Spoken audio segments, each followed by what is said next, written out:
मजा नहीं आ रहा है। हम करते हैं प्रबंध, आप चिंता मत करें। सरकार होने के बाद सरकार भी है, संविधान भी है, फिर भी कहते हैं सब बुलडोजर से राज करेगा। फिर ये नफरत की बात करते हैं। मुख्यमंत्री, अभी केसेस की बात आई थी, केस हटवा दिया। अरे भाई, एक ही मुख्यमंत्री था जिसने 1 दर्जन से ज्यादा केस उत्तर प्रदेश वाले मुख्यमंत्री ने मुख्यमंत्री रहते हुए अपने हटवाए थे, और उसमें कई केस तो दंगों के भी थे। वापस आता हूं, हटे कि नहीं हटे मुझे नहीं पता, पर हटवाने का पूरा प्रयास हुआ। उसके बाद क्या हुआ, एक मुख्यमंत्री क्या भाषण देता है, मैं मेरठ को मसूरी बना दूंगा। मतलब ये तो इनकी भाषा है, और फिर ये भाषा की बात करते हैं।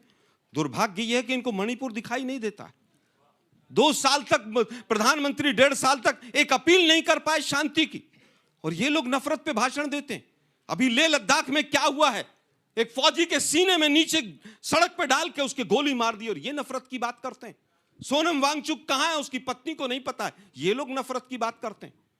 अरे युवाओं के साथ एसएससी के बाहर क्या हुआ, एसएससी एग्जाम देने जो गए थे उनके हाथ और पिछवाड़े लाल कर दिए मार मार के पुलिस ने, और ये लोग नफरत की बात करते हैं।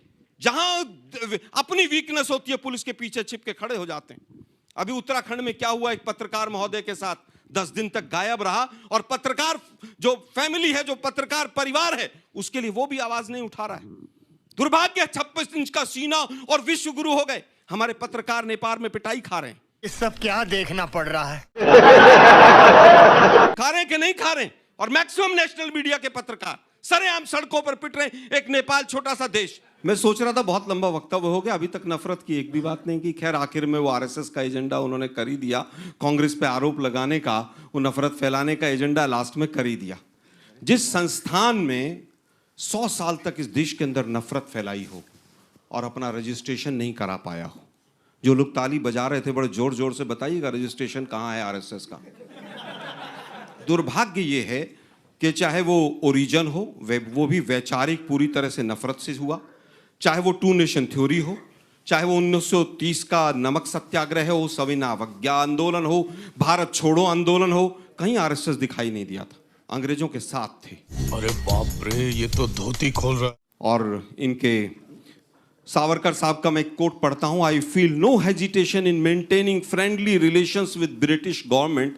ये 1939 में था। कांग्रेस पे हो, सोशलिस्ट हो, कम्युनिस्ट हो, सब पे बैन लगाते थे अंग्रेज, आरएसएस पे कभी नहीं लगाते थे। तो भाई थे ना, डिवाइड एंड रूल उन्हीं से सीखा इन्होंने। दिक्कत यह है कि सैकड़ों करोड़ की बिल्डिंग दिल्ली में बनेगी, लेकिन रजिस्ट्रेशन नहीं होगा। एक ही भाव है पूरे आरएसएस का, और वो है सत्ता प्रथम, राष्ट्र प्रथम नहीं, सत्ता प्रथम। अरे भाई, 11 साल से आपकी सरकार है, एडीआर की रिपोर्ट कहती है कि 600% हेट स्पीचेस इस देश के अंदर बढ़ गई, और बीजेपी की तरफ से जितनी हेट स्पीच आती है मैक्सिमम कौन देता है? बीजेपी में जो आरएसएस से लोग आते हैं, सीधा सीधा वो देते हैं। जिन्होंने तिरंगे को नहीं माना, 2 रंग मानेंगे, संविधान की प्रतियां जलाई हों, 52 साल तक तिरंगे को अपने कार्यालय पे नहीं जलाया हो, जिन बच्चों ने कार्यालय पर चढ़ाया हो उनके ऊपर, उनके खिलाफ एफआईआर हुई। इतना छोटा पहले कभी नहीं हुआ होगा। तुम्हें शर्म है कुछ? मेरा क्वेश्चन सुधांशु जी से है कि ये आरएसएस के जो मेंबर, मतलब जो स्थापक थे हेडगेवार जी, वो कांग्रेस के मेंबर थे या नहीं थे?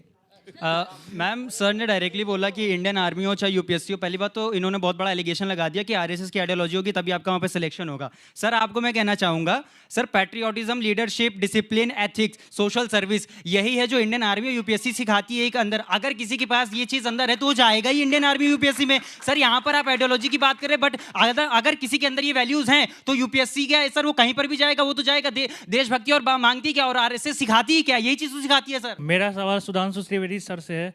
एक तरफ पीएम मोदी बोलते हैं वासुदेव कुटुंबकम, और एक तरफ आरएसएस के बारे में सपोर्ट करते हैं। आरएसएस एक तरफ से बांटती है, तो ये दोहरा नीति क्यों है ऐसा? शाबाश बेटा, बहुत बढ़िया मुन्ना। सुधांशु सर से ये क्वेश्चन है मेरा कि अभी मोहन भागवत सर ने अपने भाषण में ये बोला था कि भारतीय नॉलेज ट्रेडिशन से जोड़ना चाहते हैं और अंग्रेजी मीडियम को हम सर्वोत्तम हमें नहीं मानना चाहिए। पर लेकिन वहीं पर जयशंकर सर के बेटे को अगर देखें तो वो मैकलेस्टर यूनिवर्सिटी से पढ़ रहे हैं, और ज्योतिरादित्य सिंधिया के सर को देखें तो वो उनके बेटे येल से पढ़ रहे हैं, और पीयूष गोयल के हार्वर्ड से। तो क्या ये आपने अपने से तैयारी की है ये सवाल, या किसी ने भेजा है? नहीं, मैं खुद से अभी। Very good preparation. इधर से कोई एक आखिरी सवाल जल्दी। मेरा सवाल सुधांशु सर से है कि सर क्या आरएसएस का सेवा कार्यक्रम और पॉलिटिकल एजेंडा अलग है सर, या फिर एक ही सिक्के के दो पहलू हैं सर? अभी मजा आएगा ना भिड़ो। पहला कहा गया कि भाई आर्मी में आरएसएस की विचारधारा है, तो साहब आरएसएस की प्रार्थना क्या कहती है? महामंगले पुण्य भूमे तदर्थे पतत्वेश कायो नमस्ते नमस्ते, यानी पुण्य भूमि के हित में मेरा शरीर भी गिर जाए तो कोई वो नहीं है। वही आर्मी की सोच है। और मैं कहूं इनको क्यों आरएसएस की विचारधारा जानते क्यों नजर आती है? कारण जानते क्या है? बिहार रेजिमेंट का उद्घोष वाक्य क्या है? बजरंग बली की जय। गोरखा रेजिमेंट का क्या है? जय महाकाली आयोरी गोरखारी। और अगर आप देखें तो सिख रेजिमेंट का तो वो है बोले सोनिहाल सत श्री अकाल है। राजपूत रेजिमेंट का क्या है? राजा रामचंद्र की जय। और सुनिए कुमाऊं रेजिमेंट का क्या है? डोगरा रेजिमेंट का जय बद्री विशाल। और सुनिए दूसरा छत्रपति शिवाजी महाराज की जय। तो भाई इनके लिए समस्या यह है कि जहां भगवानों की बात आ जाती है, अब बजरंग बली की जय इनको सांप्रदायिक नजर आती है। इनको हर हर महादेव, मराठा रेजिमेंट का 1946 तक नारा हर हर महादेव होता था, ये इनके लिए समस्या है। वास्तविकता क्या है कि जो राष्ट्र प्रेम की भावना और जो उत्कट बलिदान की भावना आर्मी के अंदर है, आरएसएस उस भावना को रिप्रेजेंट आरएसएस नहीं करता। हजारों सालों की वो भावना है जो आर्मी के अंदर है, वही आरएसएस के अंदर है। कुछ नारे गिनाए कि रेजिमेंट के कौन कौन से नारे हैं, उनके स्लोगन क्या क्या हैं। मैं इनको बता दूं, सारे कांग्रेस के टाइम में स्थापित हुए, मोदी जी के टाइम पे एक नहीं बनाए। इन्होंने कहा कि साहब आर्मी को, हमारा देश धर्मनिरपेक्ष संविधान से चलता है, आर्मी को सभी सरकारों ने, चाहे वो अटल जी की सरकार रही हो, राजनीति से दूर रखा और आज भी हम इस चीज के पक्षधर हैं। अब यहां से कुछ सवाल आए थे यूपीएससी के बारे में। साथी आप बात कर रहे हैं, अभी यूपीएससी का जवाब दे रहा हूं, सुन लीजिए। यूपीएससी के एक चेयरमैन थे सोनी साहब, गुजरात से आए थे, मनोज सोनी। छिप के धांधली की उन्होंने, आरएसएस बैकग्राउंड के थे, 15 दिन में इस्तीफा दे। बेशर्मो शर्म करो शर्म। दुर्भाग्य यह है कि इनकी चाहे भाषा हो, चाहे इनका आचरण हो, इनकी विचारधारा महिला विरोधी, दलित विरोधी। आप क्या पहनेंगे, आप क्या खाएंगे, और तो और अभी कुछ दिन पहले बताया कितने कितने बच्चे पैदा करेंगे, ये भी आरएसएस बताएगी। ये इनकी वो है। आज इनका क्या काम रह गया? जिन्होंने बापू के सीने के अंदर गोलियां मारी हों, जिस विचारधारा ने अंबेडकर के पुतले जलाए हों, जो भगत सिंह को अराजक कहते हों, आज वो कह रहे हैं साहब राष्ट्र प्रथम है हमारे लिए। तो दुर्भाग्य यह है कि प्रतिबंध लगने के बाद भी कांग्रेस ने कहा कि आइए आप मुख्य धारा में शामिल होने का प्रयास कीजिए, लेकिन उसके बाद भी नहीं सुधरे। आज भी वही काम कर रहे हैं। मुझे इस बात को कहते हुए गर्व है कि इनकी एक चीज में निरंतरता है 100 साल से, और वो क्या है? नफरत फैलाने में, संस्थाओं पे कब्जा करने में। चाहे आज यूपीएससी हो, एसएससी हो, तमाम यूनिवर्सिटी हो, पेपर लीक हो, आप कहीं ना कहीं आरएसएस का एक आदमी जरूर पाएंगे। 100 साल से जिस तरह से नफरत फैलाई है और संस्थाओं पर कब्जा किया है। जुम करो। आज तो हालत यह है कि चाहे जुडिशियरी हो, चाहे आर्मी हो, हर जगह पर अगर आरएसएस की विचारधारा का आदमी नहीं जाएगा तो उसका रिक्रूटमेंट नहीं होगा। जो लोग तिरंगे का अपमान करते हो, संविधान का अपमान करते हो, मनुस्मृति को सब कुछ मानते हो, आज वो कह रहे हैं कि साहब राष्ट्र प्रथम। अभी यूपी में 2 दिन पहले क्या हुआ है पूरे देश ने देखा है। किस तरह से तमाम राज्यों में पिछले 5-6 दिन का इतिहास उठाकर देख लीजिए। अभी आया कि 2 सिटी हैं, दिल्ली और पटना, महिलाओं के लिए सबसे असुरक्षित हैं। किसकी राज्यों की हैं भाई वो? अभी 6 राज्य ऐसे हैं टॉप के जहां पर क्राइम अगेंस्ट वुमेन सबसे ज्यादा है। 6 के 6 राज्य इनके शासित हैं। ये आरएसएस की ही विचारधारा है जो ट्रंप के सामने सरेंडर करती है। ये बहुत कमजोर लोग हैं, ये बुज़दिल संस्थान है। हालत यह है कि ये संस्थान जब हमारी 72 साल की एक मां अमेरिका से हथकड़ियां और बेड़ियां लगाकर लेकर आते हैं अमेरिका के लोग, तो इस संस्थान के लोग चुपचाप बैठे रहते हैं और मोदी जी के मुंह पर ताला लग जाता है। गजब टूबीबाज आदमी हो। इनका तरीका है कि पहले किसी चीज को इग्नोर करो, फिर डिनाई करो, फिर डाइवर्ट करो, फिर आर्ग्यूमेंट करो और फिर हार जाओ। आज देश नफरती लोगों के हाथों में है, इसको बचाइए। अमेरिका के आगे सरेंडर क्या होता है, ये इनके विदेश मंत्री नटवर सिंह ने अपनी किताब one life is not enough में लिखा है कि मुझे एक पार्टी में सोनिया जी ने बुलाया और कहा कि मुझे आपको विदेश मंत्रालय से हटाना पड़ेगा क्योंकि मेरे ऊपर बहुत सारे दबाव हैं और अमेरिका का दबाव है।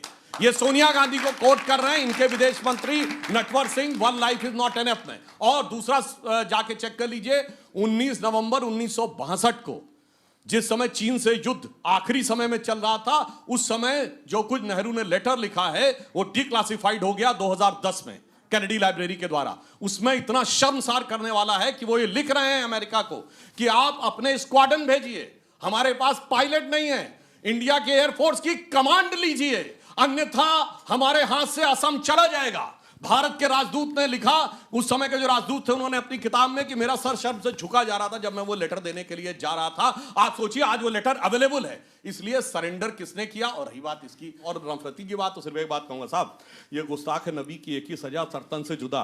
ये हेट स्पीच है कि नहीं? अभी बदत है भाई, अभी बदत है। मैं सोच ही रहा था साल 2025 मतलब मुसलमानों की बात ही नहीं की। मैंने सिर्फ ये पूछा और देखिए कैसे।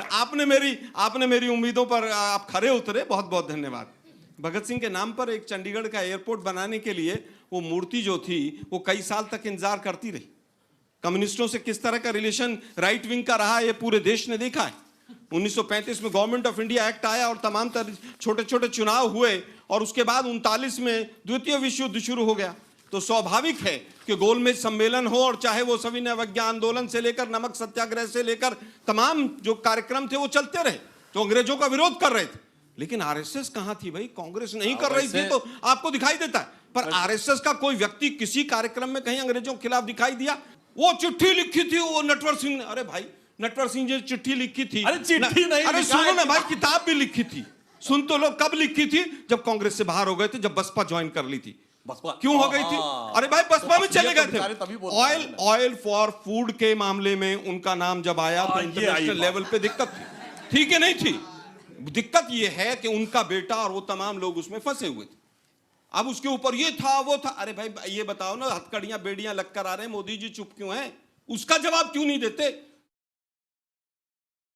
वो मतलब पहले ये हुआ था, 1970 में ये हुआ था। ये आरएसएस की ही विचारधारा है कि आप इतिहास में जीते रहिए, 5 किलो राशन लेते रहिए, शौचालय बनवा दिया गया है, दिल और दिमाग को घर पर रख के आइए। अंजना जी, आज जो बहस में आपने बुलाया है और वो है आरएसएस के 100 वर्ष पूरे होने पर, और मैं देख पा रहा हूँ और पूरा देश देख पा रहा है कि अगर सबसे ज़्यादा चुनौती आरएसएस को कोई दे रहा है तो केवल भारतीय जनता पार्टी दे रही है। और ये मैं ऐसे ही नहीं कहता, being a law student, being a political science student, मैं बहुत जिम्मेदारी से कहना चाहता हूँ। हमें याद आता है इनके राष्ट्रीय अध्यक्ष, उनका बयान याद आता है। क्या कहते थे 2024 के चुनाव से पहले? वो क्या कहते थे? वो ये कहते थे कि अब भारतीय जनता पार्टी को आरएसएस की जरूरत नहीं है। और पूरा देश देख रहा है, सबसे बड़ी पार्टी राष्ट्रीय अध्यक्ष का फैसला नहीं कर पा रही है क्योंकि दिल्ली और नागपुर के इंजन टकरा ही नहीं रहे, बीच में टकरा रहे हैं। पूरा देश देख रहा है कि सबसे बड़ी पार्टी की हालत क्या है। और मैं देश के जो जिन्होंने पूरे देश को जोड़ने का काम करा, हमारे जो गृह मंत्री थे सबसे पहले देश के, उन्होंने क्या करने का काम करा? 4 फरवरी 1948 को उन्होंने आरएसएस पर प्रतिबंध लगाने का काम करा, क्योंकि उन्होंने कहने का काम करा। और क्यों लगाया वो बैन? क्योंकि उन्होंने कहा कि देश को खतरा है आरएसएस से, और उन्होंने कहा मुसलमानों को, हमारी महिलाओं को, वंचितों को आरएसएस से खतरा है, और बैन लगाने का काम करा। जिन्होंने सारे छत्रपों को एक मंच के नीचे लाने का काम करा वो देश के गृह मंत्री थे। सर अब आप भी 25 में आ जाइए। मैं आपसे आता हूं, मेरे सवाल का तो जवाब दो। मैं आप ही के सवाल पे आता हूं। ये लगातार इनकी भावनाएं क्या हैं? अब 2020 का चुनाव बिहार का याद है अंजना जी? आप तो बिहार से आपकी जड़ें जुड़ी हुई हैं। मैं बताना चाहता हूं आदरणीय मोहन भागवत जी क्या कहते थे कि उन्होंने कहने का काम करा कि आरक्षण को खत्म कर देंगे, आरक्षण को खत्म कर देंगे, और आप कहेंगे कि पॉपुलेशन को रोकने का काम करेंगे, और हिंदुओं को कहेंगे 3-3, 4-4 बच्चे करो। ये किस प्रकार की दोहरी नीति है? देश जानना चाहता है। क्या बात है सर, क्या बात है सर। यही नहीं, अभी और सुनिए। और समाजवादी पार्टी के धर्म निरपेक्षता से और समाजवाद के शब्द से इनको कितनी दिक्कत है? समाजवादी पार्टी सबको सबको साथ लेने का काम करती है। ये एजेंडे से काम नहीं चलेगा। देश का एजेंडा बड़ा है, उत्तर प्रदेश का एजेंडा बड़ा है। जो नफरत की राजनीति है उत्तर प्रदेश में कर रहे हैं, और ये इनके जो हमारे साथी बैठे हैं जो संघ विचारक हैं अखिल भारतीय विद्यार्थी परिषद के लोगों के साथ क्या हुआ उत्तर प्रदेश में? ये विद्यार्थियों के साथ क्या करने का काम करा? आप ही की सरकार के लोग विद्यार्थी परिषद के साथ क्या करते हैं बताइए? क्यों नहीं चुनाव कराते? अब रुक जाए, आप लोग छोटा सा जवाब, जल्दी जल्दी पूरा को इंटरप्ट नहीं करा। नहीं, आपका हो गया, लेकिन इसका मतलब ये थोड़ी भाषण दीजिए।